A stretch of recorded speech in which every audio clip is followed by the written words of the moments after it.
নিশিতপুর নামক একটি গ্রামে একটি দুঃখী টোটোওয়ালি ও তার ছেলে ও মেয়ে বাস করত। টোটোওয়ালিটা জিজ্ঞেস করছে, দাদা কোথায়? গড়িয়ে সন্ধ্যা নেমে এলো এবং রাত্রি কেটে যাওয়ার পর সকালে সূর্যের কিরণে তাদের ঘুম ভাঙে এবং সে রোজগারের মতো টোটো নিয়ে বেরিয়ে পড়ে এবং জিজ্ঞেস করে, কোথায় নামবেন দিদি?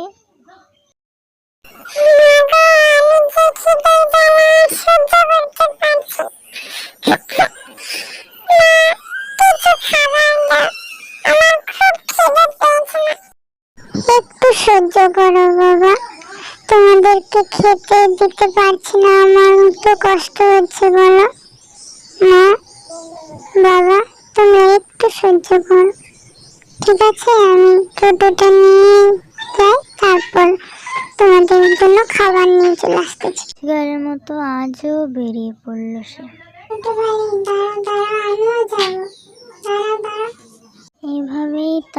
এভাবেই তাদের জীবন যাপন কাটতে থাকে এবং তারা একদিন সুখে শান্তিতে বসবাস করতে থাকে।